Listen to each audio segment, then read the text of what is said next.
अस्सलाम वालेकुम वीवर्स, कैसे हैं आप सब। उम्मीद करती हूँ सब ठीक ठाक होंगे। अल्लाह ताला आप सबको खुश और आबाद रखे। वीवर्स, आज मैं आपके लिए मज़ेदार सी रेसिपी लेके आई हूँ आलू गोश्त की, जो कि है बीफ पोटैटो। तो ये बहुत ही टेस्टी रेसिपी है। चलें हम इसको बनाना शुरू करते हैं। बिस्मिल्लाहिर्रहमानिर्रहीम। सबसे पहले मैंने एक डेचकी में बीफ को गला लिया है। इसके अंदर मैंने 2 गिलास मैंने इसके अंदर पानी डाल के तो इसको लो फ्लेम के ऊपर गलाया है। और अब मैं इसकी भुनाई करूँगी।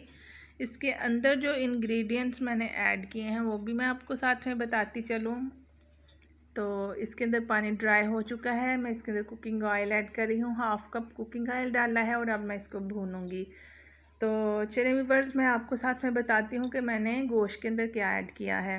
सबसे पहले मैंने 1 kg बीफ लिया था और उसको मैंने वॉश करके अपने पैन में डाला और उसके अंदर मैंने 2 गिलास पानी डाला। 2 अदद मैंने उसमें मीडियम साइज़ के प्याज काट करके डाले और लहसुन 2 अदद डाले उसके अंदर। तो टमाटर डाला एक मैंने इसके अंदर। और फिर इसके अंदर मैंने जो मसाले डाले थे उसमें 1 टेबलस्पून सॉल्ट था, 1 टेबलस्पून ही सुरख मिर्च थी और हाफ़ टी स्पून जो था हल्दी पाउडर था। तो मैंने इन मसाला जात को डाल के तो इसको ढाँप दिया था और ढक दिया था और मैंने इसको कुक कर लिया। और जब गोश्त गल चुका तो मैंने कुकिंग ऑयल डाल के इसकी भुनाई की है। गोश्त को हम भून रहे हैं और इसको तब तक भूनेंगे जब तक के ऑयल सेपरेट ना हो जाए और मसाला हमारा ब्राउन शेड में आ जाए, तब तक हम इसको भून लेते हैं। ख्याल रखिएगा कि जब भी हम बीफ, मटन या चिकन कोई भी गोश्त मीट वगैरह बनाएं तो उसके अंदर हमें बड़ी इलायची और दालचीनी की डंडियाँ ज़रूर डालनी चाहिए। उससे मीट की जो स्मेल होती है वो बिल्कुल ख़त्म हो जाती है। और भुना हुआ अदरक डालें तो इसका बिल्कुल ही लाजवाब टेस्ट आता है। तो व्यूअर्स, हम अपने इस मीट को भून लेते हैं। तब तक मैं आलू कट कर लेती हूँ। आलू इसके अंदर जाएंगे 1/2 kg। 1 kg मीट के अंदर 1/2 kg मैं आलू ऐड करूँगी जी। तो व्यूअर्स, आलू मैंने कट करके धो लिए हैं और मैं इसके अंदर आलू मिक्स किए हैं और इसको भून रही हूँ। इसकी तकरीबन हम 2-3 मिनट के लिए इसकी भुनाई करेंगे। आलू हमारे जब गोल्डन सी शेड में ब्राउन हो जाए तो तब हम इसके अंदर वाटर ऐड करेंगे। व्यूअर्स, ये बहुत आसानी के साथ जल्दी जल्दी से बनने वाली रेसिपी है। इसको हम प्रेशर कुकर में भी बना सकते हैं और खाने का तो क्या ही बात है। इसको आप वाइट चावलों के साथ भी खा सकते हैं। वाइट राइस के साथ इसका बहुत ही अच्छा फ्लेवर आता है, बहुत अच्छा टेस्ट आता है।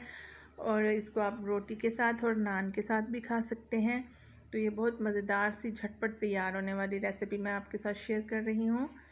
तो व्यूअर्स, आप देख रहे हैं आलू और गोश्त जो है वो अच्छे से भुन चुका है और इसकी खुशबू भी आना शुरू हो गई है। इसको चम्मच से चलाती जाऊंगी ताकि ये नीचे ना लगे।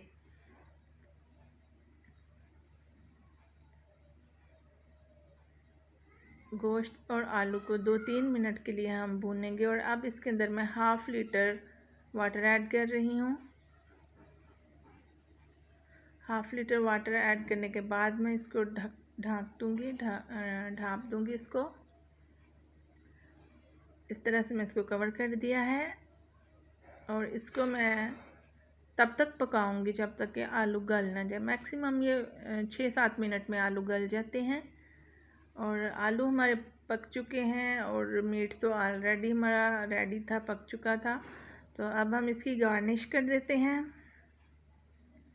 गार्निश के लिए मेरे पास है ग्रीन सब्ज़ मिर्च हमारे पास कटी हुई और कसूरी मेथी है, सब्ज़ धनिया कटा हुआ है और 1 टीस्पून मेरे पास गरम मसाला है जी। तो व्यूअर्स, सबसे पहले मैं इसके ऊपर मेथी स्प्रिंकल करूँगी, फिर इसके ऊपर धनिया और सब्ज़ मिर्च डालूँगी और लास्ट पे मैं इसके ऊपर गरम मसाला पिसा हुआ ऐड कर रही हूँ।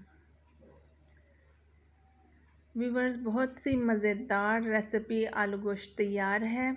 आप लोग ज़रूर ट्राई कीजिएगा और कमेंट में मुझे बताइएगा कि आपको कैसी लगी। अब हमारी ये डिश जो है ये सर्विंग के लिए बिल्कुल रेडी है, खाने के लिए तैयार है। मैं इसको सर्विंग बाउल में निकालूंगी जी। तो व्यूअर्स, आलू गोश्त तैयार हैं खाने के लिए। आप लोग ज़रूर बनाइएगा और मुझे बताइएगा कि आपने कैसा बनाया, आपको कैसी लगी ये डिश मेरी। तो अगर आप लोग मेरे चैनल पे न्यू हैं तो लाइक कीजिएगा, सब्सक्राइब कीजिएगा, बेल आइकन को ज़रूर दबाइएगा और अपनी दुआओं में याद रखिएगा। Stay blessed. अल्लाह हाफिज़, बाय बाय। अपना ख्याल रखिएगा, अपने प्यारों का ख्याल रखिए, खुश रहें, आबाद रहें। खुदा हाफिज़।